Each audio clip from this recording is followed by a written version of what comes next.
Alright, so on this very fine, very cold morning, we're going to be doing the floor insulation. So what we have here is we have the actual insulation boards at 25mm, and we have the classic wooden battens from Wix.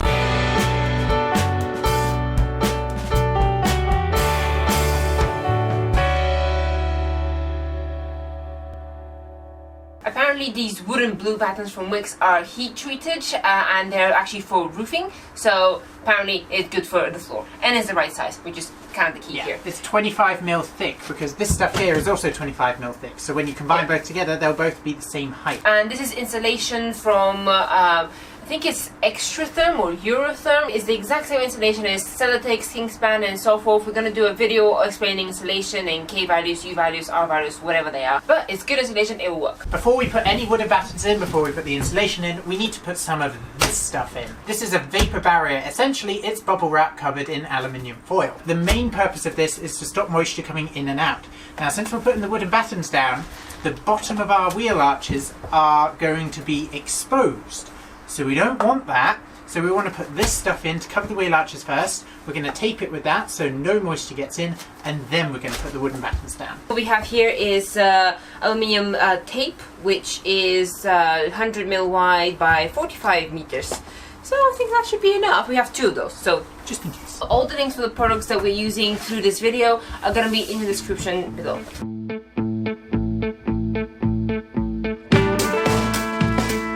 Is that fitting? Yep, it'll fit.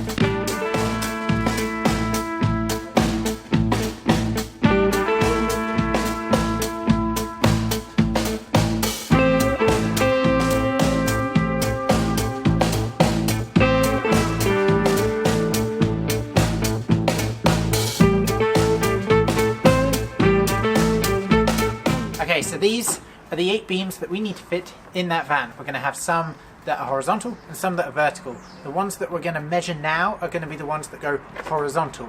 They will be like the backbone of our structure, and then we'll just measure the vertical ones into place. Alright, so this is my rough drawings of our van. As you can see, here are the wheel arches, this is the step, this is the back, this is the front.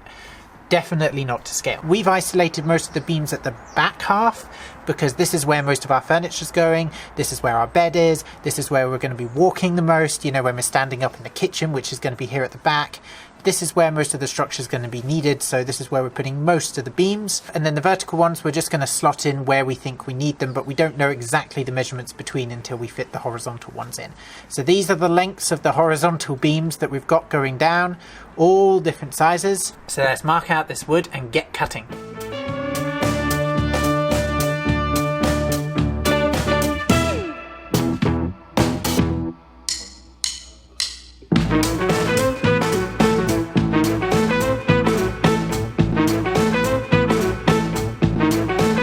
Right, now we get to play with our fun toy. Look what we got.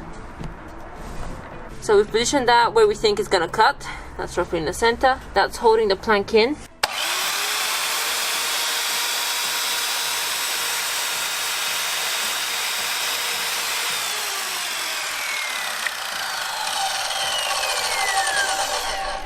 That was so fast! Oh, best investment ever. The link is in the description. It was only about £60, like one of the cheaper ones. Alright, so let's get cutting all the others.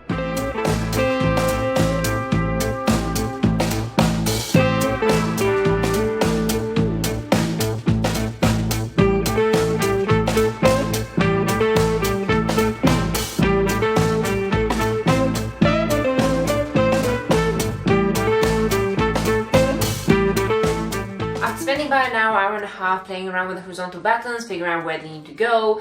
That gave us the measurements that we need for our verticals. And then we took those numbers, and Sam went to work out how to cut the remainder wood in the most, economic way possible? Yes. Yeah. So as you can see right there, there's lots of numbers with different colours on. This is how long each plank of wood is, right here on the side. And these are all the different sections from that plank of wood that we can cut, being as economic as possible. Yeah. And based on your mathematics, we should still have, what, 2 meters left? Or? 2 meters left, plus like 10 pieces that are under 5 centimeters. matters. You know, the great thing about wood like this that's going to be covered up is that you can draw on it and it doesn't matter.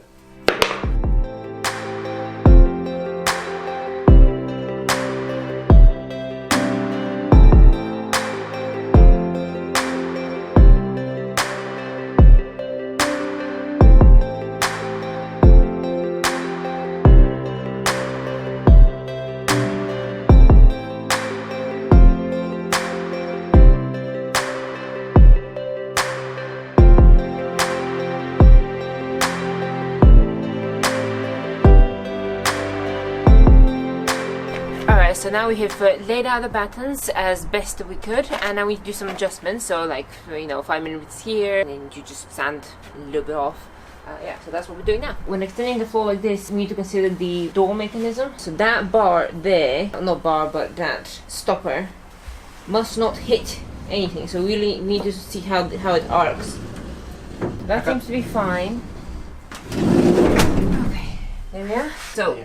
We're not going to have a leg on this one, we're going to mount that to the van itself, and that is not hitting it, so that seems fine. Obviously here you need to consider cladding. Now we seem to have a centimetre clearance there, so I think that should be fine. I think we should just glue them in as they are, and if we need to cut them down in the future we will. Alright, so we're about to start sticking the battens, but first we should clean the area here where the batten is going to be stuck with some isopropyl alcohol, just so we get a good stick. What we have here is some EBT Plus, which is kind of a grip adhesive, sealant and filler all in one. Now we've seen some people also screw their wooden battens down as well as seal it down. We don't want to make any unnecessary holes in our van because every hole there's a chance for rust, so we're not going to screw them in. This stuff should stick them down perfectly fine, and then everything else will be, you know, nailed or screwed into these wooden battens, and that way it won't fly forward when we hit the brakes or anything.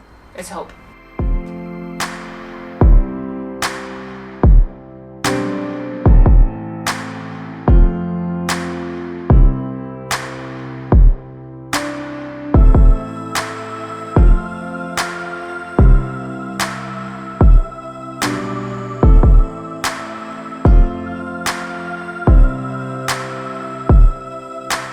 Due to wood being wood, wood absorbs all the moisture in the air and starts to flex, especially when it's this long. So even though we've cut it to the right size and it's straight, if I let go, you can see it's bending out, which means it won't stick. So we just need to put something really heavy on to hold it whilst it dries. Luckily we've got plenty of these tiles lying around, which provide enough weight to keep it down like this.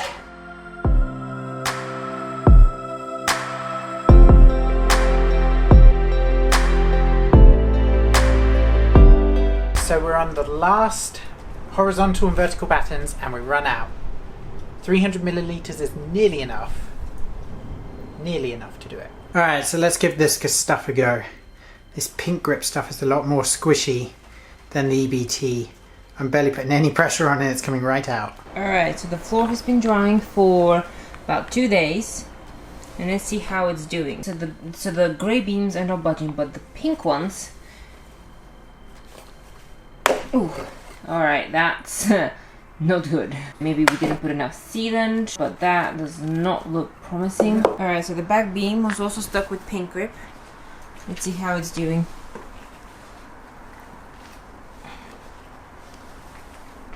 Okay, that's not budging easily.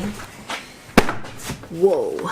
Okay, so it doesn't tug when you're pulling, but when you slide, that's not good at all.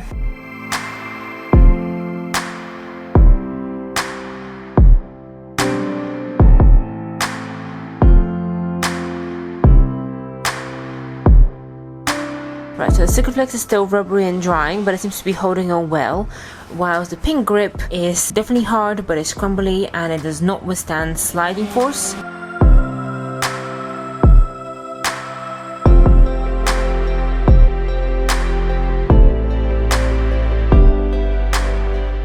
So we decided to use this different plunger and this sealant, which is in basically a sausage that you can just cut open. So what we need to do is just insert it in here and then squeeze along.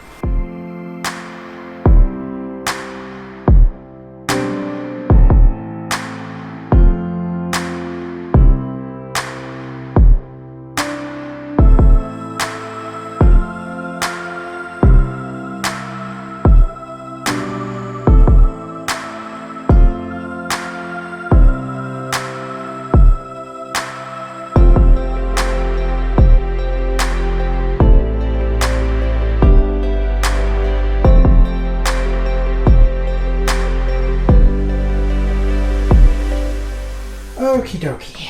So, just kind of get my way through this Tetris mess. There we are. That is the floor beam sealed. So the next task is to measure all these holes and see how big those holes are, then get our giant insulation boards, cut them up so that they fit nice and neatly into the little sections.